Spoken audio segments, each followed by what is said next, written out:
مرحبا، رح نساوي اليوم الكراميل مشان الزينة ورح نستعمل 1 كاسة سكر. حطينا السكر على النار وبنخليه لبين ما يدوب. هلا السكر ما لازم نحركه في المعلقة، إذا بدنا نحركه بنحرك هيك الطواي، بنهزه هز، بس بالمعلقة لا. هلا صار لونه كراميل، بنوطي النار عليه وبنحرك هيك شوي.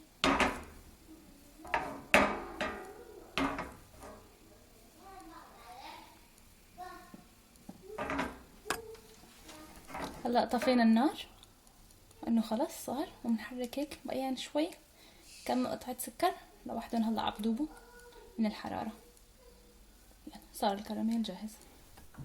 هلا رح نجيب ورق زبدة رح نحطه عليه، نتركه لبين ما يبرد.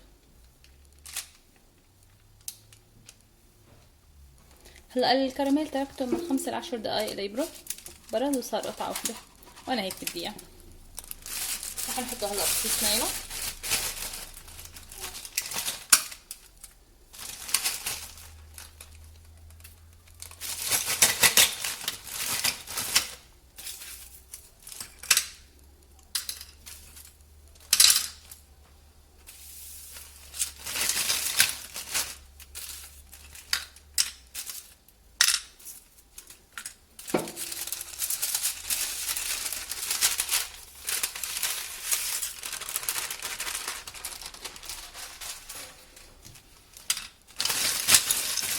هلا سكر الكيس، بجيب الشوبك يلا.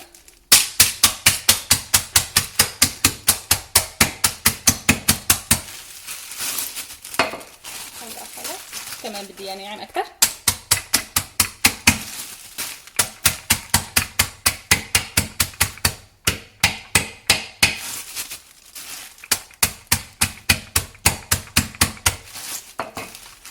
خلاص الكراميل صار جاهز.